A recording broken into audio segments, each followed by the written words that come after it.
ना, कुठे उभं राहायचं आणि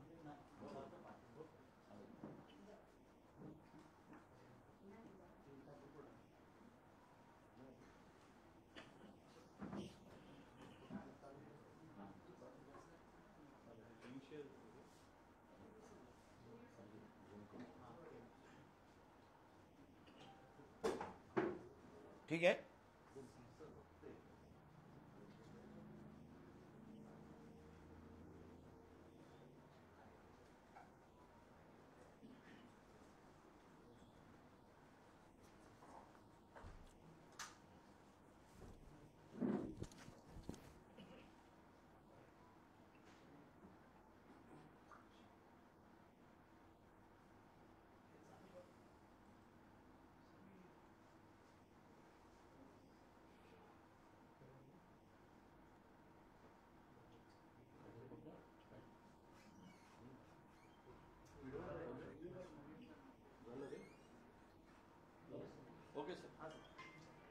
जरा कोणाला यायचं ते एकच आतमध्ये या किंवा बंद करा. आजची पत्रकार परिषद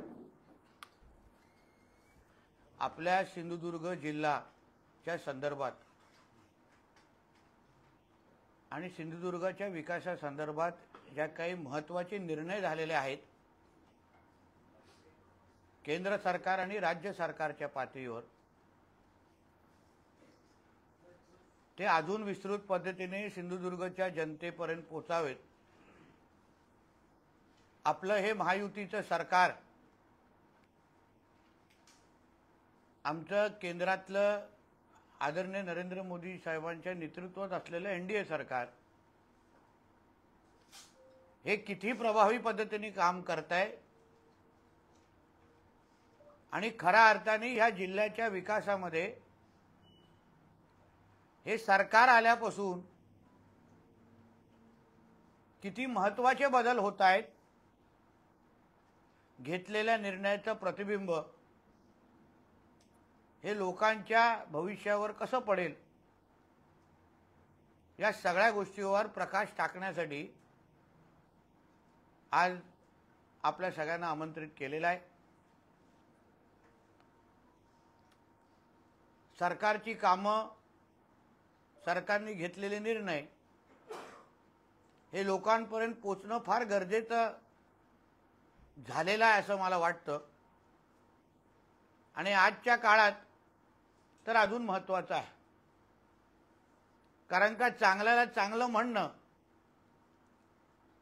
आणि चांगल्या कामाचं कौतुक होणं हे तसं आता क्वचितच आपल्याला ऐकायला मिळतं. आणि म्हणून सरकार, निवडून गेलेलं सरकार, आदरणीय फडणवीस साहेबांच्या नेतृत्वात असलेलं सरकार नेमकं काय काम करत आहे हे आपल्या सगळ्यांच्या माध्यमातून जनतेपर्यंत समजलं पाहिजे,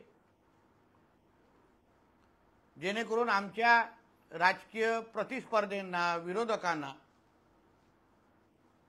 त्यांनाही कळेल की जनतेने आम्हाला निवडून दिल्यानंतर या सिंधुदुर्ग जिल्ह्यामध्ये काय बदल होत आहेत हे आमच्या विरोधकांना कळलं पाहिजे आणि थोडं आमच्या मित्रपक्षांनाही कळलं पाहिजे, जेणेकरून विधानसभेमध्ये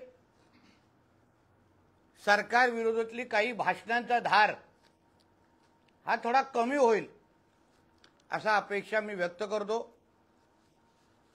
सर्वात महत्त्वाचं म्हणजे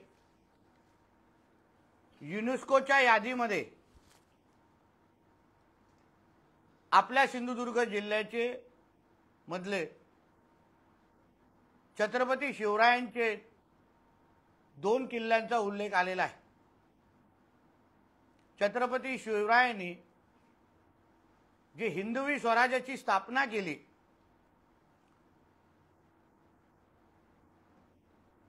त्या स्वराज्य स्थापनेमध्ये सिंधुदुर्ग किल्ला आणि विजयदुर्ग किल्ला याच्या दोन्हीचं फार महत्त्व आहे. या दोन्ही किल्ल्याचा उल्लेख आता युनेस्कोच्या यादीमध्ये आलेला आहे.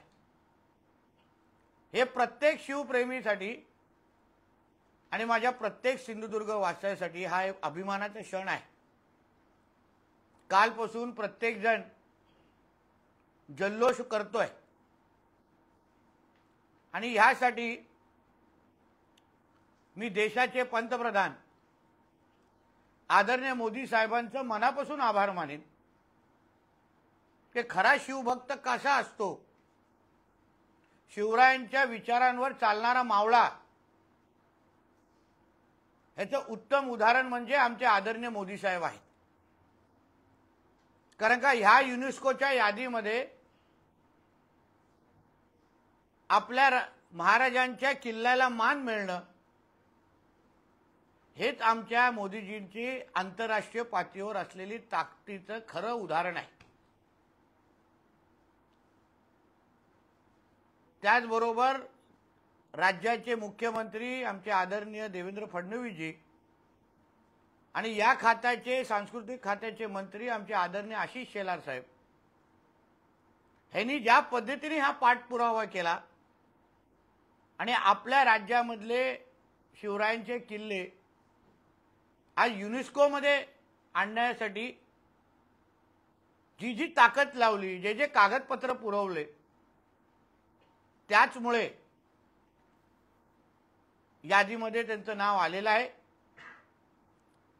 विजयदुर्ग आणि सिंधुदुर्गसाठी सन्मान्य खासदार राणे साहेबांनी केंद्र सरकारकडे असंख्य पत्रव्यवहार केले, काही महत्त्वाच्या विषयावर प्रकाश टाकला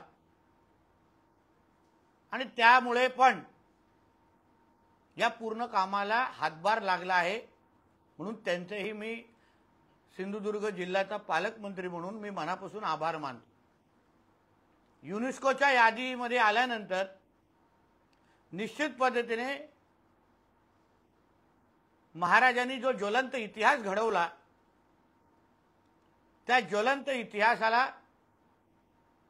इतिहासाचं जतन करणं, पुढच्या पिढीपर्यंत पोहोचवणं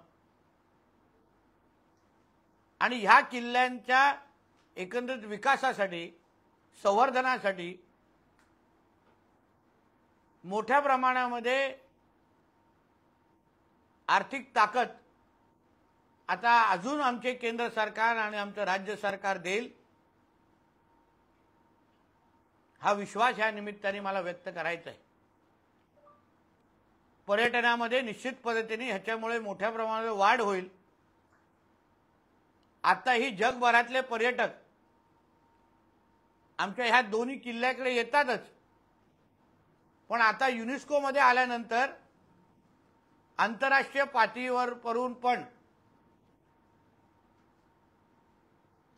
आमच्या शिवरायांचे हे दोन्ही किल्ले जे आदर्श आहेत त्यांना पाहण्यासाठी पर्यटक मोठ्या प्रमाणामध्ये गर्दी करतीलच, असा विश्वास मी या निमित्ताने व्यक्त करतो। दुसरा एक महत्त्वाचा निर्णय जो मला असं वाटतं असंख्य पत्रकार मित्रांच्या नजरचुकीने कदाचित समजला नाही किंवा त्याचा निर्णयाचं महत्त्व आपल्या दृष्टिकोनातून काय आहे हे समजलं नाही। असंख्य आपल्या सिंधुदुर्गातले कोकणातले प्रकल्प हे पर्यावरणामुळे की पर्यावरणाच्या परवानगीमुळे वर्षानुवर्ष अडकून राहायचे, मोठ्या प्रमाणामध्ये निधी उपलब्ध व्हायची, पण राज्य पातळीवर MCZMA नावाची कमिटी स्थापन झाल्या नसल्यामुळे यात ते प्रकल्प रखडले जायचे, यात त्यांची निधी परत जायची। वारंवार जनतेकडून मागणी व्हायची की प्रकल्प पूर्ण करा, पण निवळ ही समिती गठीत नसल्यामुळे या प्रकल्पांना चालना मिळायची नाही। बरोबर 1 महिन्या अगोदर मी आदरणीय मुख्यमंत्री देवेंद्र फडणवीस साहेबांना एक पत्र लिहिलं की आपल्या राज्याच्या पातळीवर जी समिती स्थापन झाली पाहिजे MCZMAची, ती स्थापन नाही आहे, आपण त्याच्यावर लक्ष घालावं आणि मग लगेच त्या प्रक्रियेला चालना मिळाली त्या पुढच्या आठवड्यामध्ये मी स्वतः जाऊन देशाचे भारत सरकारचे पर्यावरण मंत्री आदरणीय भूपेंद्र यादवजी त्यांना जाऊन विनंती केली की साहेब आमच्या राज्यामध्ये जे काही प्रकल्प आहेत ते निवड ह्या समिती स्थापन झाल्या नसल्यामुळे ते पडून आहेत, निधी परत जाते। त्यांनी तो आदेश पुढच्या आपल्या अधिकाऱ्याने दिला। राज्याच्या पर्यावरण मंत्री आमच्या पंकजाताई त्यांनीही त्याच पद्धतीचा पाठपुरावा केला आणि गेल्या काही दिवसा अगोदर तो गॅजेट्स निघाला आणि ही MCZMAची कमिटी आपल्या राज्यासाठी स्थापन झालेली आहे आणि त्याचा सर्वात जास्त फायदा, कारण का किनारपट्टीला लगत असलेले हे जे प्रकल्प आहेत ज्याला CRZ मुळे चालना मिळत नाही आणि मग त्याच्यामुळे निधी अडकून पडतो, ह्या सगळे प्रकल्प आता ह्या MCZMA कमिटीकडे जातील आणि त्यांना लगेच मान्यता भेटतील, जेणेकरून त्या प्रकल्पांना कोणी थांबवू शकणार नाही। सर्वात काही उदाहरणं देतो ज्याचे फायदा थेट कुठे कुठे होणार। उदाहरण तुम्ही वर्षानुवर्ष ऐकलं असेल की आमच्या माजी मंत्री दीपक केसरकरजींच्या प्रयत्नामुळे वेंगुर्ला शिरोडामध्ये ताज प्रकल्प येणार होता। आंदोलनं झाली, काही वेळ भूमिपूजनही झाली, पण प्रकल्प पुढे जायचा नाही। फक्त ह्या MCZMA कमिटी नसल्यामुळे त्या परवानग्या मिळवण्यामध्ये आपल्याला अडथळे यायचे। आता MCZMA कमिटी स्थापन झाल्यानंतर लगेच ह्या प्रकल्पाला स्थापना मिळेल आणि आपल्या जिल्ह्यातला पहिला 5 स्टारचा रस्ता ह्या निमित्ताने मोकळा झालेला आहे, हे ह्या निमित्ताने आपल्याला सांगेन। त्याचबरोबर काही असंख्य विभागाचे जे काही प्रकल्प किंवा निधी फक्त ह्या MCZMA कमिटीमुळे जे पुढे गेले नाही ते मुद्दामून वाचून दाखवतो। कोकण आपत्ती समीकरण पतन विभागाची 18 कामं आहेत 122 कोटी, अर्थसंकल्पीय 42 कामं आहेत 100 कोटी। आता सार्वजनिक बांधकामच्या जवळपास 50 कोटीची कामं प्रलंबित होती। सिंधुदुर्ग जिल्हा परिषद सिंधुदुर्गचे जवळपास 50 लक्ष कामं 2022-23 पासून प्रलंबित होते। मालवण नगर परिषदेपासून वेंगुर्ला नगर परिषदमध्ये असंख्य ही कामं फक्त MCZMA कमिटी नाही म्हणून ते प्रलंबित होते। पर्यटन विभाग ज्याच्या अंतर्गत समुद्रकिनारी उभ्या कराव्या लागणाऱ्या शासकीय सोयीसुविधा अधिक सुविधा फक्त हे कमिटी नसल्यामुळे ते देऊ शकलो नाही। MTDCच्या जमिनी CRZ 200 मीटरच्या मध्ये येतात, तिथे तात्पुरता सरोवेटेड टेंट हाऊस कोकणी हाऊस निर्माण होतील लगेच या MCZMAच्या कमिटीमुळे। CRZ लाईन 200 मिलीमीटर वरून 500 पर्यंत डेव्हलपमेंट झोन अधिक फायदेशीर होणार। PPP तत्वावर CRZ क्षेत्रात मोठ्या प्रमाणामध्ये विविध पर्यटन प्रकल्प आता आपण उभे करू शकतो। उंच डोंगर असेल त्यावर सपाट जमीन असेल खाली समुद्र असल्यास CRZ लाईन कशी मोजली जाणार याबाबत आता स्पष्टता येईल। उदाहरण मी तुम्हाला काही जे देवगडचे आमचे मित्र आहेत, गजबा देवीच्या इथे आमचे जे मंदिर आहे मिठबावला, तिथे आमचे रवी फाटकजींच्या माध्यमातून काही कोट्यावधी निधी आणले गेले, जवळपास 24 कोटी 94 लाख। आमचे एकनाथ शिंदे साहेब जेव्हा मुख्यमंत्री होते तेव्हा त्याच्या इकडे पुलाचे बांधकाम आणि संरक्षण भिंत याच्यासाठी 24 कोटी आणून ठेवलेले। 24 कोटी काम पुढे जात नव्हतं कारण का समिती गठीत नव्हती, समितीच्या समोर प्रश्नच यायचा नाही। आता अशासारखी असंख्य कामं लगेच त्याला चालना भेटेल आणि ही कामं आता लगेच त्या दृष्टिकोनातून पूर्ण होतील आणि भविष्यामध्ये अशी कुठलीही यादी आपल्याला वाचायला लागणार नाही, एवढी क्षमता त्या MCZMA कमिटीमध्ये होती, ज्याला आपण चालना दिलेली आहे। तो एक आपल्या सिंधुदुर्गासाठी दुसरा एक महत्त्वाचा झालेला निर्णय ज्याच्यामुळे विकासाला निश्चित पद्धतीने चालना भेटेल। तिसरी बाब म्हणजे वाढवण बंदर जे आपल्या पालघरमध्ये येत आहे, जगामध्ये जे पहिले 10 क्रमांकाचे बंदर आहेत त्याच्यातले पहिल्या 5 क्रमांकाचं बंदर म्हणून वाढवण बंदरची ओळख येणाऱ्या कालावधीमध्ये येणार आहे। म्हणजे एवढी मोठी खोली असलेला कुठलाही भाग, कुठलाही बंदर आज तरी आपल्या देशभरामध्ये नाहीये। हे बंदर तयार झाल्यानंतर किंवा हे बंदर बनत असताना आपल्या प्रत्येकाला वाटत असेल की ह्या बंदराचा कोकणाला काय फायदा, किंवा ह्या बंदरामध्ये जे काही नोकऱ्या उपलब्ध होणार आहेत त्या नोकऱ्याचा थेट फायदा सिंधुदुर्गाच्या तरुण तरुणीला होणार आहे का, हा प्रत्येकाच्या मनात प्रश्न आहे। तुम्ही प्रत्येक बोलत असाल अरे तो बंदर येत आहे ते पालघरमध्ये येतो, आम्हाला काय फायदा। याच दृष्टिकोनातून गेल्या आठवड्यामध्ये मंत्रालयामध्ये आपल्याला आठवत असेल, मी एप्रिलच्या पहिल्या आठवड्यामध्ये नेदरलँड ह्या देशामध्ये गेलो होतो आणि तिथे अटल सोल्युशन्स या कंपनी बरोबर आमची चर्चा झाली आणि त्याच अटल सोल्युशननी महाराष्ट्र सरकारच्या कौशल्य विकास मंत्रालय आणि आमचं बंदर मंत्रालय बरोबर गेल्या आठवड्यात सामंजस्य करार केला आणि वाढवण बंदरामध्ये उपलब्ध असणाऱ्या तयार होणाऱ्या जेवढ्या नोकऱ्या आहेत, पहिल्या टप्प्यामध्ये किमान 5 ते 7 हजार नोकऱ्या तयार होणार, तर त्या जेवढ्या नोकऱ्या आहेत त्या सगळ्या नोकऱ्यांचा जो मार्गदर्शन आहे किंवा ट्रेनिंग आहे ते आपल्या ITIच्या माध्यमातून मुलांना देण्यात येणार आहे। आणि त्या 5 जिल्हे जे शॉर्टलिस्ट झालेले आहेत, मुंबई आहे, पुणे आहे, बारामती आहे, नाशिक आहे आणि तुमचा सिंधुदुर्ग जिल्हा आहे। म्हणजे जे काही नोकऱ्या वाढवण बंदरमध्ये तयार होतील त्या नोकऱ्या नेमका कशा असतील, त्याच्यासाठी ट्रेनिंग कशी लागेल, काय कौशल्य तुम्हाला त्याच्यासाठी लागेल, त्या सगळ्याची माहिती देण्यासाठी आपल्या ITIचे जे केंद्र आपल्या सिंधुदुर्ग जिल्ह्यात आहेत, ज्याचा आज जास्त उपयोग होत असताना आपल्याला कोणालाच दिसत नाहीत, त्या ITIच्या माध्यमातून या आपल्या सिंधुदुर्गातल्या मुलं मुलींना मार्गदर्शन आणि ट्रेनिंग देण्याचं काम महाराष्ट्र सरकार घेणार आहे।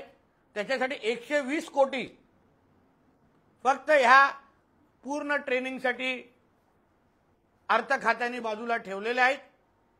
याचा अर्थ एवढाच होतो की वाढवण बंदरामध्ये आपल्या सिंधुदुर्गातल्या असंख्य तरुण तरुणीला नोकरी मिळण्याची दालनं त्या निमित्ताने उघडतील आणि पहिल्या 5 क्रमांकामध्ये आपला सिंधुदुर्ग जिल्हा असल्यामुळे सर्वात जास्त प्राधान्यक्रम ह्या पहिल्या 5 जिल्ह्याच्या तरुण तरुणीला भेटेल, कारण त्यांची ट्रेनिंग लवकर सुरू होणार आहे।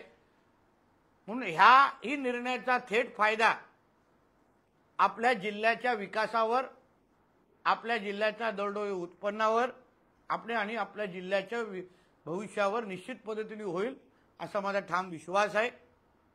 आमच्या महाराष्ट्राच्या महायुतीचं सरकार आदरणीय देवेंद्र फडणवीसजींच्या नेतृत्वाखाली आमचे एकनाथ शिंदे साहेब आणि अजितदादा आहे, आमचं पूर्ण मंत्रिमंडळ आज महाराष्ट्राच्या विकासासाठी काम करत असताना प्रत्येक क्षेत्रामध्ये आज सरकारला 150 दिवस होणार आहेत आणि ह्या 150-200 दिवसामध्ये आमच्या महाराष्ट्र सरकारने ज्या पद्धतीने प्रत्येक क्षेत्राला, आरोग्य क्षेत्र असेल, MSEB मध्ये असेल, आता MSEB मध्ये पण रिपेअर आणि मेंटेनन्ससाठी ते 77 कोटीची मागणी मी पहिल्या आमच्या मुख्यमंत्री साहेबांकडे केली होती।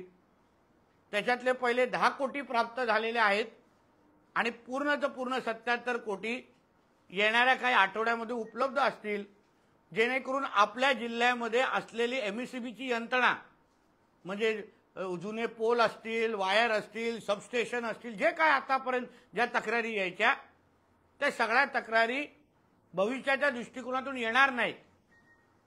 या सुरू आहे सिंधुदुर्ग जिल्ह्यामध्ये जे काही हे काही निर्णय, ह्या सगळ्या निर्णयांमुळे मोठ्या प्रमाणामध्ये बदल किंबहुना विकास चारी बाजूने होत असताना आपल्याला निश्चित पद्धतीने दिसेल। एअरपोर्ट, आपलं विमानतळ, चिपी विमानतळाच्या सुशोभीकरणासाठी मी पहिल्या टप्प्यात 1 कोटी उपलब्ध करून दिलेले आहेत। आमच्या पोलीस यंत्रणेसाठी पूर्ण जिल्ह्यासाठी सीसीटीव्हीची यंत्रणा लागावी या दृष्टिकोनातून प्रशासकीय मान्यता आम्ही देण्याच्या मार्गावर आहोत। सांगण्याचा अर्थ एवढाच आहे की महाराष्ट्र सरकार म्हणून, महायुतीचं सरकार म्हणून या जिल्ह्याच्या सर्वांगीण विकासासाठी सगळ्या पद्धतीचे निर्णय घेतले जात आहेत। हे निर्णय लोकांपर्यंत प्रभावी पद्धतीने आपल्या माध्यमातून पोहोचावेत। लोकांना याची जाणीव झाली पाहिजे की आपलं हे सरकार जे त्यांनी निवडून दिलेलं सरकार आहे, आम्ही त्यांनी निवडून दिलेले लोकप्रतिनिधी आहोत। आज मंत्रालयामध्ये आम्ही आमच्या सिंधुदुर्गच्या आणि महाराष्ट्राच्या जनतेच्या आशीर्वादामुळेच आम्ही तिथे बसतो आणि म्हणून तिथे बसत असताना 24 तास आम्ही आमच्या जनतेसाठी काम करतो आहोत, हेच सांगण्याचा प्रयत्न या निमित्ताने मी केलेला आहे। धन्यवाद।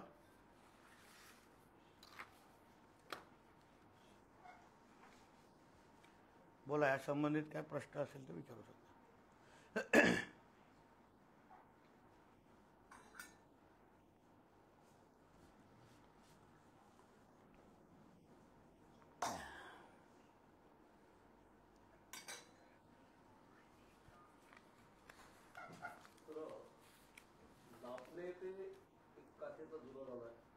बातमी सर्व दूर गेली, बऱ्याच जणांना माहिती नव्हतं की चांगलं काम या ठिकाणी या आपल्या राज्यामध्ये झालेलं आहे। आपण पर्यटन दृष्ट्या ज्यावेळी काही गोष्टी मगाशी मांडल्या त्यावेळी सीवर्ड प्रकल्प आपला बरेच वर्ष रेंगाळलेला आहे, तर त्याच्या बाबतीत कुठं नियोजन काय असेल। दुसरं, जसं वाढवण बंदर होतंय तसं बरेच वर्ष विजयदुर्गला बंदर होण्याचं चाललंय। कोल्हापूरची मळी तिकडनं सप्लाय करते आणि बरंच काय कारण तिथे सुद्धा डीप खोली भरपूर आहे, तर त्या दृष्टिकोनातून प्रयत्न व्हावे। दुसरं, आपला जो कोस्टल रोड आहे बरेच वर्ष म्हणजे अंतुल्याच्या कालावधीपासून तो अजून तो पूर्ण होत नाहीये। आपण इकडे शक्तीपीठ मार्ग करतो, स्वागत आहे, पण त्याचबरोबर आपला पश्चिम किनारी सागरी महामार्ग आणि त्याच्यानंतर एक नवीन जो महामार्ग डिक्लेअर केलेला आहे त्या बाबतीत काही नियोजन असेल ते जर स्पष्ट करावं। काय आजची पत्रकार परिषदेचा प्रयत्न घेण्याचा अर्थ हे होता की आमचं सरकार काम करतंय, एक एक प्रश्न सोडवत जातोय। सीवर्डचा विषय हा स्थानिकांना विश्वासात घेऊन, स्थानिक आमदारांना विश्वासात घेऊन त्याच्यावर मार्ग काढण्याचा प्रयत्न आमचाही आहे। शेवटी तेव्हा स्थानिक जनतेने त्याला विरोध केलेला आणि म्हणून जोपर्यंत जनता इच्छा व्यक्त करत नाही की आम्हाला यात इथे तुम्ही प्रकल्प द्या, तोपर्यंत त्याच्याबद्दल हालचाली करण्याचा काय अर्थ नाही।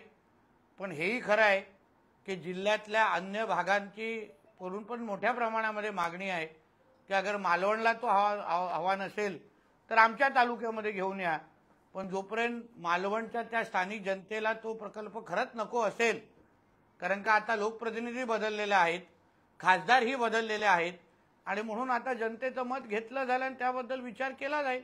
एक दुसरा तुमचा तो विजयदुर्ग आणि बंदर विकासाच्या संदर्भातला विषय आहे। मी स्वतः त्या खात्याचा मंत्री आहे। विजयदुर्गची जी पूर्ण जे प्रकरण आहे आज NCLT मध्ये असलं तरी संबंधित सगळ्या अधिकाऱ्यांचे माझं बोलणं झालेलं आहे। मी तुम्हाला एक विश्वास देतो की विजयदुर्ग आणि रेडी पोर्ट आणि रेडी बंदर हे दोन्ही बंदर एकाला चालू केलं जाईल आणि रेडी बंदरची क्षमता वाढवली जाईल। कारण का आज रेडी बंदर हे फक्त 40% कॅपॅसिटीवर जवळपास सुरू आहे, त्याला 100% करण्याचा आमच्या दृष्टिकोनातून आम्ही काम करतोय। आणि विजयदुर्गमध्ये काही 2-3 लोकांशी माझं बोलणं सुरू आहे, काही 60 ते 70% माझं बोलणं झालेलं आहे। जेव्हा 100% होईल तेव्हा विजयदुर्गमध्ये ह्याच 5 वर्षामध्ये मी तुम्हाला विश्वास देतो, विजयदुर्गमध्ये तुम्हाला बंदर तिथे तुम्हाला उभं राहिलेलं दिसेल। त्याचबरोबर विजयदुर्ग भागामध्ये जी M2M नावाची जी फेरी जे आम्ही माझगाववरून जे सोडणार आहे, जी पहिली रत्नागिरीला थांबणार आहे, दुसरी विजयदुर्गला थांबणार आहे सिंधुदुर्गामध्ये, त्याच्यासाठी पण स्टेशन बांधण्याचं काम, म्हणजे जिथे पॅसेंजर उतरतील, गाड्या तिथे निघतील, त्याचंही बांधण्याचं काम आता काही दिवसामध्ये सुरू होईल. म्हणजे एकंदरीत सिंधुदुर्गातले हे जे काही महत्त्वाचे दोन बंदर विकासाच्या दृष्टिकोनातून जे काही लोकांची अपेक्षा आहेत, ते दोन्हीवर माझं फार बारकाईने लक्ष आहे. अभिनय तो कवी नाही. म्हणजे पहिलं हे खातं राणेसाहेबांकडे होतं, त्यांनी ती चालना दिली आणि आता पुरं करण्याचं काम माझं आहे. आणि म्हणून माझी ती नैतिक जबाबदारी आहे की हे दोन्ही प्रकल्प मी माझ्या कारकार्दीमध्ये पुरं करीन. दुसरं म्हणजे हे जो काय रस्त्यासंदर्भात तुम्ही बोललात, आता कोस्टल रोडच्या कुठे अडकले तर मला माहिती आहे शक्तीपीठचा विषय आहे. अन्य पण रस्त्यांसंदर्भात कुठे काय सरकार पातळीवर अडचण असेल ती दूर केली जाईल. कारण का बघा, आता प्रत्येक विषयाचे मार्ग काढत आम्ही चाललेलो आहे. हे मी जे तुम्हाला अगोदर काय सांगितलं की बाबा जे विषय अडकले होते ते आता आपण गुंतागुंतीचे होते तो आपण सोडवत चाललेलो आहे, मार्ग काढतोय जेणेकरून विकासाची दालनं उघडे होतील. आणि म्हणून जिथे जिथे तुम्हाला आपल्याला आत्तापर्यंत अडथळे दिसले ते सगळे अडथळे येणाऱ्या 5 वर्षामध्ये दूर करून ते प्रकल्प पूर्ण करण्याचं काम हे मी माझ्या माध्यमातून करणार आहे. मुद्दा आहे ना, मुद्दा सुटलाय.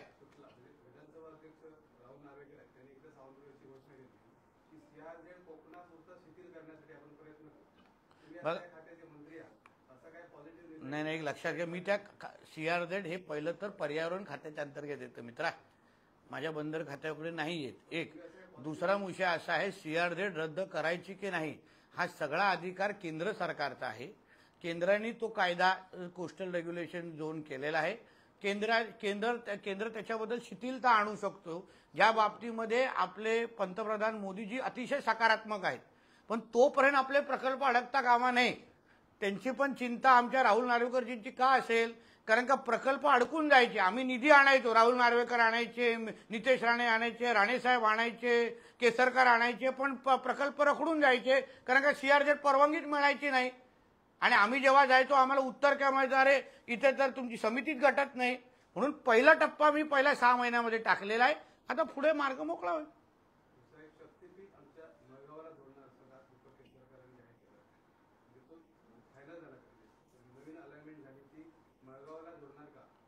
मी आणि अगर केसरकर साहेब, मी पालकमंत्री आहे, केसरकर साहेब तिकडचे स्थानिक आमदार आहेत, आम्ही दोघंही अगर म्हणत असू तर त्याला खरं समजून तुम्ही बातमी छापू शकता.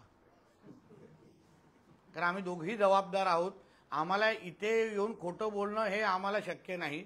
आम्हाला जे MSRDC माध्यमातून जी काय माहिती मिळालेली आहे, जे काय आमची चर्चा झालेली आहे, आणि म्हणून पालकमंत्री आणि स्थानिक आमदार म्हणून जी काय भूमिका आम्ही तिथे घेतली आहे त्याला आमचे फडणवीस साहेब आणि आमचे दोन्ही उपमुख्यमंत्र्यांनी स्वागतच करतील. म्हणून खरी समजून तुम्ही ब्रेकिंग न्यूज चालवा. महावितरणकडून भूमिगत वीज महिना केला जातो, 55% काम पूर्ण झालं जिल्ह्याचं, डिसेंबरपर्यंत 100% काम पूर्ण कसं म्हटलं जातं.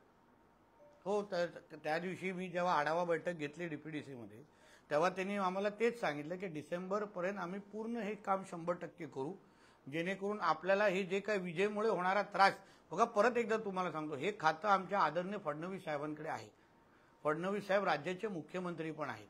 आणि म्हणून जेव्हा जेव्हा त्यांना एका राज्याचा मुख्यमंत्री असताना ते अन्य सगळ्या खात्यांना न्याय देत असताना त्यांच्याकडे असलेल्या खात्यांना न्याय देणार नाही का? आणि त्यांच्या आमच्या सिंधुदुर्गावर विशेष प्रेम आहेत ना. कारण जेव्हा मी लगेच त्यांना त्यावेळी विजेच्या प्रश्नासंदर्भात साधा एक फक्त SMS केला की साहेब असं अडचण आहे, याबद्दल मेंटेनन्स रिपेअरबद्दल तुम्ही विचार करावा, त्यांनी काही विचार न करता सगळ्या अधिकाऱ्यांच्या मला 2 तासात माझं बोलणं झालं. मला प्रस्ताव मागायला सांगितलं आणि आता 77 कोटीचा प्रस्ताव तो मान्यताकडे आलेला आहे आणि कामं पण सुरू होतील. बघा, हा पण परत तोच विषय, ही कामं 30-40 वर्षापासून प्रलंबित आहेत. त्याच्यामुळे कधी आपली वीज जाते, कधी सबस्टेशन जळतो, कधी वायर हे होतं, कधी पोल पडतात. आता ह्या सरकारच्या काळात ती कामं आपण मेंटेनन्सची कामं पहिल्यांदा करायला घेतलेली आहेत. म्हणजे आपण प्रत्येकाचा तोडगा काढत तोडगा निघत नाही असा विषय नाही. आणि म्हणूनच मला विश्वास आहे, जसे अन्य प्रश्न सुटले जातील कायमस्वरूपी, तसे विजेच्या प्रश्नासंदर्भात पण माझ्या सिंधुदुर्ग जनतेला आंदोलनाची भाषा करायला लागणार नाही एवढा मला विश्वास.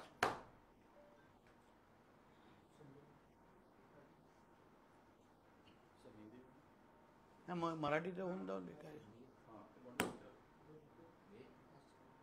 बोला बोला, काय विषय आता काय. तर संजय शिरसाट, संजय राठोड, उदय सामंत, संदीपराव भुमरे या 5 शिंदेच्या मंत्र्यांची एसआयटी चौकशी करा असं संजय राऊत सांगितलं. बघा असं आहे, संजय राऊतांनी कोणाची चौकशी करायला मागणी करावी हा त्याचा अधिकार आहे संजय राजाराम राऊत. पण जो स्वतः भ्रष्टाचाराने बरबटलेला आहे, त्याचं स्वतःच्या कुटुंबियाचं आणि स्वतःचं नाव खिचडी चोरीमध्ये अगर पुढे येत असेल, पत्रा चालमध्ये अगर तो 100 दिवस जेलमध्ये गेलेला असेल, त्याला दुसऱ्याची चौकशी मागण्याचा नैतिक अधिकार आहे का, ह्याचा फक्त आपण विचार करायला पाहिजे. चोरच बोलतोय की दुसरे चोर आहे, असं कधी होतं का. स्वतः 420 आहे, स्वतःच्यावर चौकशा सुरू आहेत खिचडीचे आणि पत्रा चालचे, आणि तो बोलतोय की एसआयटीची मागणी करा. अरे काहीतरी राहिलं पाहिजे. संजय राऊत असं म्हणतोय, मुंबई मराठी माणसांची काही गुजरातांची धनिक सेट मुंबईला बटीक बनवू इच्छितात. दिल्लीच्या वाटेवरच पायपुसणं केलंय सत्ताधाऱ्यांनी. याचा अर्थ मुंबई तुमची बटीक आहे, हे सगळे दिल्लीचे बडवे आणि रडगे आहेत, मराठी माणसांना. बघा असं आहे की संजय राजाराम राऊतने हेच वक्तव्य जरा आपल्या मालकाला जाऊन सांगावं, कारण त्याचाच मालक अंबानीच्या लग्नामध्ये नाचताना आम्हाला दिसलेला आहे. म्हणून गुजराती माणसांवर किती प्रेम आहे हे आपल्या उद्धव ठाकरे आणि कुटुंबाला विचारलं ना, तर दिवाळीचं बोनस निश्चित पद्धतीने संजय राजाराम राऊतना मिळणार नाही, की चालू असलेला पगार पण बंद होईल. म्हणून थोडं जरा लायकीप्रमाणे संजय राजाराम राऊतने आपलं थोबाड उघडावं, नाहीतर दिलेला चेक पण सॅलरीचा बाउन्स होऊन जाईल. संजय राऊत आणि असं पण म्हणतात, ज्या पद्धतीने मद्यपानाला परवानगी वाटप झालाय, त्यांना मद्यपानाचा देश करायचा आहे का महाराष्ट्रात.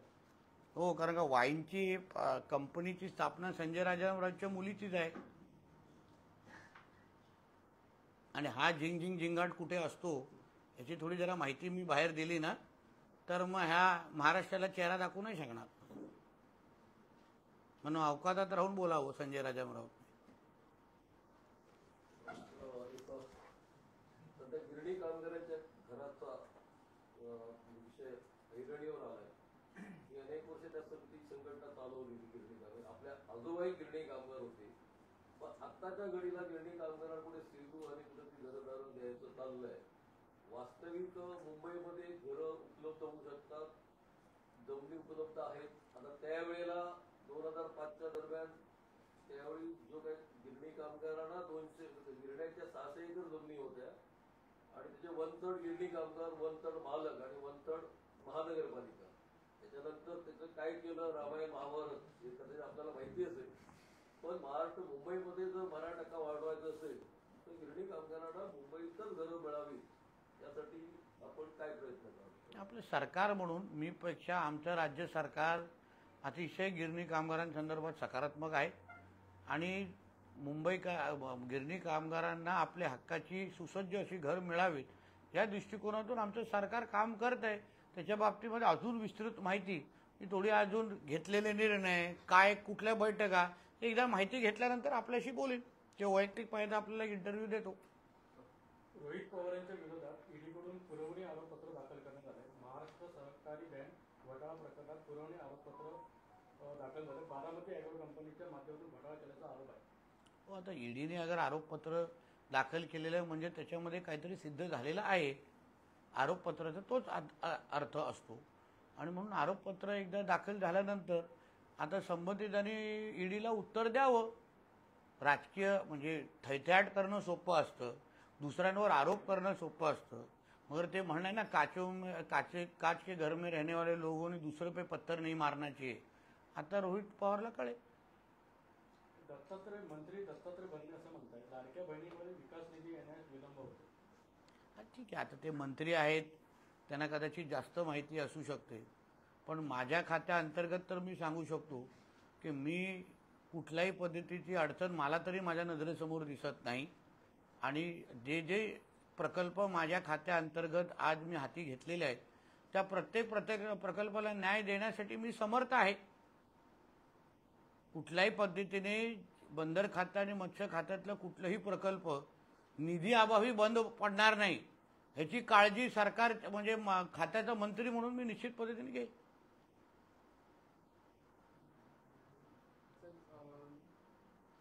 आपल्या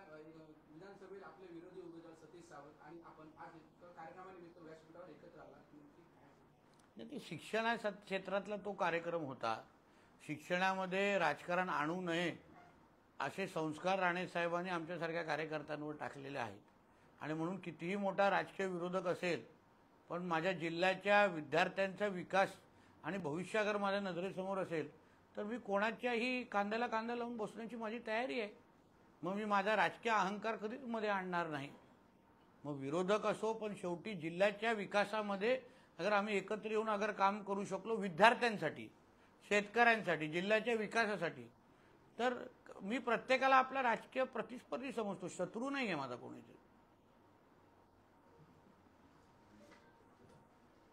ठाकरे गटाचे अनेक जिल्ह्यातले नेते भाजपमध्ये येण्यास उत्सुक आहेत. सतीश चव्हाणांनी जर तसा प्रयत्न केला तर आपण त्यांचं स्वागत करणार. मला प्रस्ताव तरी येऊन दे, प्रस्ताव येऊन दे. प्रस्ताव आल्यानंतर टोलचे ते गेट उघडायचं का नाही हे सगळ्यांची चर्चा करून आपण निर्णय घेऊ. पण भारतीय जनता पक्षामध्ये येण्यासाठी असंख्य लोक उत्सुक आहेत.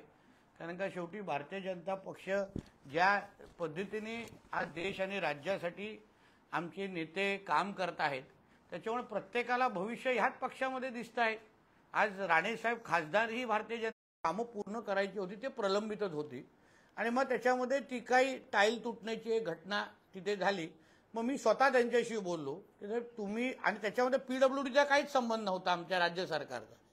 अनिल सुताराजींनी आजूबाजूच्या जो काही भागाची जबाबदारी म्हणजे पुतळ्या सकट जो काही आजूबाजूची जी जागा आहे, सुशोभीकरणचा म्हणत नाही, आजूबाजू त्याची सगळ्याचं सगळं मेंटेनन्स असो किंवा त्याला बांधण्याचं काम हे अनिल सुतारांच्या अंडरगत होतं. त्यांनी ते काम हातात घेतलेलं आहे. माझं तुम्हाला एवढंच म्हणणं आहे, जे करू एकदाच करू. परत परत तुम्हाला अशा कुठल्या बातम्या मिळता कामा नये एवढी काळजी आम्ही घेणार आहे. कारण का ते आपल्या वैयक्तिक बघा, तुम्ही पण तुमची जबाबदारी पूर्ण करताय पण आपल्या जिल्ह्याच्या प्रतिमेसाठी ती चांगली गोष्ट नाही आहे. म्हणून मी प्रशासनाला विनंती केली, मी मंत्र्यांना विनंती केली, स्वतः कॅबिनेटमध्ये हा विषय घेतला की जे करायचं आपण साहेब एकदाच करू. जे काय तुम्हाला डागडुजीकरण करायची आहे, जे काय मजबूतीकरण करायचं आहे आपण एकदाच करू. कारण हा वर्षानुवर्ष पिढ्यानपिढी तो पुतळा तिथे उभा राहणार आहे. हा काय फक्त 5 वर्षाचं ते संकल्पना नाहीये. म्हणून जे करायचं ते एकदाच करायचं आणि मग कायमस्वरूपी जनतेसाठी खुलं करावं. त्या दृष्टिकोनातून आपण ते काम करतोय.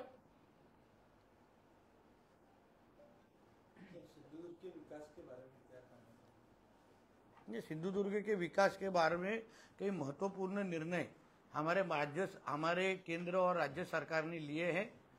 सबसे महत्वपूर्ण निर्णय जो लिया है वो यूनेस्को के लिस्ट में जो हमारा सिंधुदुर्ग और विजयदुर्ग किले का नाम जो आया है उसके लिए मैं आदरणीय पंतप्रधान हमारे मोदी जी का तहे दिल से मैं उनको धन्यवाद कहूँगा. उसके साथ हमारे राज्य के मुख्यमंत्री हमारे देवेंद्र फडणवीस जी और हमारे कल्चरल डिपार्टमेंट के मंत्री आशीष शेलार जी, उनका भी मैं आभार मानूंगा, धन्यवाद करूंगा कि उनके सभी के प्रयासों के वजह से ही आज हमारे छत्रपति शिवाजी महाराज के ये 2 ही किले जो जिसको इतिहास में उनका बहुत बड़ा नाम है, आज यूनेस्को के लिस्ट में उनका नाम आने के वजह से जरूर उनका इंटरनेशनल स्टेज पे उनका महत्व और ज्यादा बढ़ेगा. आने वाली टूरिस्टों की संख्या बढ़ेगी और उनको मेंटेनेंस रखने के लिए जो राज्य और केंद्र सरकार की जो हमको मदद चाहिए वो बड़े पैमाने पे अभी मेरे मिलने का रास्ता खुल गया है. विश्व धरोहर सूची में सूचीबद्ध हुआ है. क्या विश्व धरोहर सूची में सिंधुदुर्ग और विजयदुर्ग सूचीबद्ध हुए हैं. किस तरह बढ़ावा मिल सकता है दुर्ग पर्यटन के लिए? देखिए, ऐसा है कि दुर्ग पर्यटन के हिसाब से ये दुर्गों को मेंटेन रखने की बहुत बड़ी चुनौती हमारे सामने हमेशा से थी. हमारा समुद्र के बाजू में ये दोनों किले होने के वजह से, दुर्ग होने के वजह से बहुत बड़े पैमाने पे उधर नुकसान बहुत बड़े पैमाने पे होता था. अभी इस यूनेस्को के यादी में आने के वजह से जरूर ही इनको मेंटेनेंस रखने के लिए जो फंड्स लगते हैं, जो कुछ परमिशन मिलते हैं और बहुत भी अलग अलग चीजें जो अभी तक हमारे केंद्र सरकार के माध्यम से हुई थी, उसको बहुत बड़े पैमाने से गति इसके वजह से मिलेगी. ठीक आहे, अजून काय? कोण काय लाड वालावलकर लोक काय मला वाटतं खूप दिवस भेटल्यानंतर काहीतरी प्रश्न आले पाहिजे. यादीत जे सिंधुदुर्गातले 2 किल्ले समावेश झाले तर त्या अनुषंगाने जागतिक दर्जावरून या किल्ल्यांच्या डागडुजी किंवा सुशोभीकरण किंवा त्याच्यासाठी अर्थसहाय्य उपलब्ध होणार आहे. त्या संदर्भात जिल्हा प्रशासनामार्फत आपण असा काय प्लॅन तयार केला आहे का किंवा करणार आहात? बघा, प्रामुख्याने काय व्हायचं, इथे छोटीशी एक वीट पण लावायची असेल तर आपल्याला खूप परवानग्या लागायच्या. आमच्या सिंधुदुर्ग किल्ल्यामध्ये असलेलं जे शिवमंदिर असो, त्याचं एकंदरीत डागडुजी असो, आमच्या विजयदुर्गमध्ये असलेले काही भाग जो कोसळला होता, या सगळ्या बाबतीला प्राधान्य क्रमांकाने घेऊन ह्याच्यावर काम करण्याचं मानस आता आमच्या सिंधुदुर्ग प्रशासनाचं आहे. त्याच्यामुळे युनेस्कोचा हा आलेला निर्णय हा आमच्यासाठी मोठ्या प्रमाणामध्ये चालना देणार आहे. त्याचबरोबर ह्याच्यावर काही अवैध अगर बांधकाम कोणी केलं असेल, आमच्याच किल्ल्यावर नाही पण राज्याच्या कुठल्याही किल्ल्यावर, आता त्यालाही काढून टाकण्याचं एकंदरीत मुभा आमच्या राज्य सरकारला पण ह्या निमित्ताने भेटेल. एकंदरीत दुर्ग या दोन्ही किल्ल्यांच्या विकासासाठी मोठ्या प्रमाणामध्ये आता चालना आणि ताकद राज्य सरकार आणि जिल्हा प्रशासनाला उपलब्ध झालेली आहे. बिडवलकर प्रकरणानंतर प्रिया चव्हाण आत्महत्या प्रकरणाची विरोधक राजकीय भांडवल करण्याचा प्रयत्न करतात, काय सांगतात? आज लक्षात घ्या, आज मी सिंधुदुर्गाचा पालकमंत्री आहे. माझ्या जिल्ह्यामध्ये जेव्हा अशा कुठल्याही घटना घडतात तेव्हा जिल्ह्याचा पालक म्हणून मी प्रत्येकाकडे एकच दृष्टिकोन ठेवून बघण्याचं माझी जबाबदारी आहे. मी एकाला जास्त कोणाला कमी हे ह्या खुर्चीवर बसून कधीच करू शकत नाही. मला नेहमी वाटतं की राजकारणामध्ये काही सिद्धांत पाळले पाहिजे. कोणाच्या वैयक्तिक घरगुती भांडणामध्ये आपण किती डोकं घालावं ह्याची खरंच मर्यादा आहे.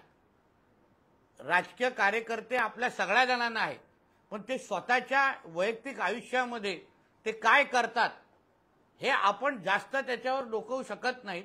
पण जिल्हा प्रशासन म्हणून, जिल्हा पोलीस म्हणून आम्ही स्पष्ट आदेश दिलेले आहेत की जे आत्महत्याची प्रकरणं आमच्या जिल्ह्यामध्ये होतील त्यांना पारदर्शक पद्धतीने कोणाचाही दबाव न जुमानता त्याला त्या पद्धतीने संबंधितांना न्याय मिळाला पाहिजे, संबंधितांना शिक्षा मिळाली पाहिजे. सिंधुदुर्गाचा पालकमंत्री म्हणून मला माझ्या जिल्ह्यामध्ये अशी प्रकरणं होत नाहीत. माझी जनता सुख समृद्धीने राहावी, माझी जनता शांत पद्धतीने राहावी हाच माझा प्रयत्न असणार. आणि म्हणून जिल्ह्याचा पालकमंत्री म्हणून, मी कुठल्या एका पक्षाचा पालकमंत्री नाही आहे, जिल्ह्याचा पालकमंत्री आहे. आणि म्हणून मी पोलीस प्रशासनाला असो, प्रशासनाला नेहमी सांगतो, कुठल्याही अशा पद्धतीची प्रकरणं झाली तर कुठलेही राजकीय दबाव याच्यावर सहन करायचं नाही आणि प्रत्येकाला न्याय द्यायचा. आता इन्सुलीमध्ये पण काल परवा एक अशी घटना घडली आत्महत्येची, असंख्य अजून घटना घडलेल्या आहेत. तर मग एकाच घटनेकडे बघता माझं तर म्हणणं आहे जिल्ह्याच्या पोलिसांनी सगळ्या बाबतीमध्ये सखोल चौकशी करायला पाहिजे आणि प्रत्येकाला न्याय दिला पाहिजे. सरकार जेव्हा काम करतं, जिल्हा पोलीस जेव्हा काम करतं, तेव्हा एक जनतेचा विश्वास वाढला पाहिजे की आमच्या घरामध्ये अशी घटना घडली पण जिल्हा पोलिसांनी आम्हाला न्याय दिला. ती भावना कशी तयार होईल त्यावर माझं अजून लक्ष आहे आणि त्या दृष्टिकोनातून आमचे सरकारचे पोलीस काम करत आहेत. याच्यातूनच एक प्रश्न आहे, माजी आमदार वैभव नाईक यांनी तुमच्या सोबत असलेले फोटो माध्यमांसमोर आणले आणि त्या संदर्भात त्यांनी अशा पद्धतीने रद्द करण्याचा प्रयत्न केला, तुम्ही काय सांगता? असं आहे, शेवटी वैभव नाईक हे माझ्यावर हिशोब चुकता करायला प्रयत्न करतायत की विनायक राऊतांबरोबर करतात, हा त्यांना पहिला प्रश्न विचार. कारण का हा सुप्त संघर्ष आहे आमच्या जिल्ह्याच्या उभाटामध्ये. कारण का कणकोली पलीकडे बघायचं नाही असं काही मातोश्रीच्या बैठकीमध्ये ठरल्यानंतर पण जेव्हा वैभव नाईक सावंतवाडीमध्ये जाऊन आंदोलन करतात ना, तर कुठेतरी विनायक राऊत किती अपयशी आहेत, विनायक राऊत नावाचं पार्सल आता मुंबईला ठेवा, हा देण्याचा त्यांचा प्रयत्न आहे. आणि म्हणून दोघांच्या भांडण्यामध्ये मला कबाबमध्ये हड्डी बनायचं नाहीये असं आहे. साहेब, जिल्हा रुग्णालयात किंवा आपल्या कणकवली उपजिल्हा रुग्णालयात डॉक्टरांचा नवीन स्टाफ आलाय किंवा कर्मचारी वर्ग पुरेसा आहे, परंतु अनेक ठिकाणी जिल्हा रुग्णालय किंवा आहे ना साहित्य सामुग्री अपुरी पडते. त्यांची मागणी केली 30 वर्षाची आहे आणि मागणी केलेली असून त्यांना वेळेत साहित्य मिळत नाही. उदाहरणार्थ आपल्या उपजिल्हा रुग्णालयात ऑर्थोपेडिक सर्जन तिथे येतात, फिजिओथेरपिस्ट आहेत, पण त्यांच्याकडे आवश्यक असणारी मशिनरी कमी आहे. तिथे दिवसाला कमीत कमी 10-15 पेशंट तिथे उपचार घेतात. तसं जिल्हा रुग्णालयातला एक प्रश्न आहे की जिल्हा रुग्णालयात जे गोरगरीब पेशंट असतात रुग्ण आहेत त्यांच्यामध्ये ज्यांचे नातेवाईक कोणी नसतात किंवा नवरा बायकोची जी दोघं जण असतात त्याच्यातला एक जर आजारी पडला तर तिथे केअरटेकरची गरज भासते आणि हा केअरटेकर नसल्यामुळे खाजगी केअरटेकर जर घेतला तर साधारण 24 तासाला 1500 रुपयाच्या अंदाजाने असा दर येतो तो परवडत नाही सर्वसामान्य. तर जिल्हा रुग्णालयातल्या असल्या मेडिकल कॉलेजच्या असलेल्या स्टाफ मधून अशी काही सुविधा उपलब्ध करून दिली जाईल का आणि ती जाहीर होईल का? बघा, चांगला प्रश्न विचारला. या संबंधित आरोग्य खात्यासंदर्भात असंख्य आमची चर्चा मंत्रालय पातळीवर झालेली आहे. आमच्या जिल्ह्याला मध्ये आरोग्य व्यवस्था अजून सक्षम व्हावी याच्यामध्ये मोठ्या प्रमाणामध्ये बदल आता होत आहेत. तसं तुम्ही बोलला पहिलं स्टाफ नसायचा, पहिला आपला प्रश्न कसा असायचा की बाबा स्टाफच नाही. आता तो प्रश्न पुढे जाऊन आता आपण साधन समृद्धीवर आलेलो आहे आणि म्हणून मी आपल्याला विश्वास देतो येणाऱ्या कालावधीमध्ये जी मागणी प्रत्येक उपरुग्णालय किंवा आमच्या जिल्हा रुग्णालयामध्ये आहे त्यानुसार हसन मुश्रीफजी असो किंवा आमचे आबिटकरजी असो दोघांचीही मी संपर्कात आहे. येणाऱ्या कालावधीमध्ये MSCB असो, आरोग्य खाते असो, ST असो, सगळ्याच डिपार्टमेंटमध्ये जिथे जिथे कमतरता आहे, जिथे जिथे आज त्याच्यामुळे जनतेला त्रास होतोय ते सगळे प्रश्न आम्ही सोडवण्याच्या मार्गावर आहोत. आपल्याकडून फक्त संयमाची अपेक्षा मी ठेवतोय. बघा, पहिले 6-7 महिन्यामध्ये आपण बदल करत करत करत चाललेलो आहे ते तुम्हाला आजूबाजूला अनुभवायला भेटतायत. मी नाही बोलत की मी जादूची काळी घेऊन आलेलो आहे, पण 8-10 वर्ष विरोधी पक्षाच्या मध्ये राहिल्यानंतर काही प्रश्नाची जाणीव मलाही आहे आणि म्हणून मी तुम्हाला विश्वास देतो. आज सरकारमध्ये बसून मी फक्त मोठ्या प्रकल्पावर लक्ष न दिला, छोट्यातल्या छोटे प्रश्न सोडून रोजच्या आपल्या जनतेच्या आयुष्यामध्ये परिवर्तन कसं होईल, समाधान कसं व्यक्त होईल त्याच्यावर माझं काम सुरू आहे. म्हणून तुम्ही ज्या ज्या अपेक्षा ह्या बाबतीमध्ये व्यक्त केल्या आहेत येणाऱ्या काळामध्ये जसं तुम्ही स्टाफ नाही हा प्रश्न विचारायचा आता बंद केलेला आहे तसंच साधन समृद्धीबद्दल पण तुमची तशीच भूमिका असेल असा विश्वास देतो. सर, त्याला जोडून एक प्रश्न, सध्या मोठ्या प्रमाणावर अँब्युलन्सचा प्रश्न निर्माण झाला. अँब्युलन्स आहेत पण त्या चालू स्थितीत नाही बऱ्याच ठिकाणी. बघा, आता गेल्याच आठवड्यात 2 नवीन अँब्युलन्स आलेले आहेत. आता अजून अँब्युलन्स आणण्याचं आमचं नियोजन आहे. मी CSRच्या माध्यमातून मी परत तुला सांगतो, जसं यांनी एक प्रश्न होता, मी फक्त सरकारच्या निधीवर अवलंबून नाहीये. मी CSRच्या माध्यमातून मोठ्या प्रमाणामध्ये निधी माझा आणण्याची तयारी आहे. जिथे सरकारकडे काही गोष्टी मागे पुढे होत असतील CSR सारखी एक मोठी यंत्रणा उपलब्ध आहे. तुम्हाला आठवत असेल मी माझ्या पहिल्या टर्ममध्ये 150 कॉलेज पण ह्याच निमित्ताने डिजिटल करून दाखवल्या होत्या. तसंच अँब्युलन्स असो, पोलिसांसाठी वाहन असो, असंख्य गोष्टी CSRच्या माध्यमातून उपलब्ध करण्याची माझी तयारी आहे. त्या पद्धतीने माझे बोलणं सुरू आहे. टप्प्याटप्प्याने तुम्हाला सगळ्या गोष्टी तुमच्या ह्या जिल्ह्यामध्ये होत असताना दिसतील. सुरुवात आहे. कमिट्या स्थापन नव्हत्या त्या स्थापन होत आहेत. निर्णय महत्वाचे लोकांसाठी घेतले जात आहेत. 7 महिने झालेले आहेत. अपेक्षा तर डोंगर माझ्या खांद्यावर आहे, पण निश्चित पद्धतीने मी ते चढून वरती जाऊन झेंडा माझा रोवेन असा माझा विश्वास आहे. आपल्या शासनाने 2 अलीकडे चांगले निर्णय घेतले. एक म्हणजे मत्स्य विभागाला कृषीचा दर्जा विभागाला कृषीचा दर्जा दिलेला आहे. पण आजही आपल्या कोकणामध्ये घाटमाथ्यावरून दूध येत आहे, अंडी येत आहेत, चिकन येत आहे. आपल्याकडे पशुसंवर्धनाच्या दृष्टिकोनातून वाढीच्या दृष्टिकोनातून आपल्याकडे काही ठोस बघा, आता तसं तुम्ही बोललो जसं मत्स्याला कृषीचा दर्जा दिला तसंच गेल्या कॅबिनेटमध्ये त्याचाही निर्णय आम्ही घेतलेला आहे.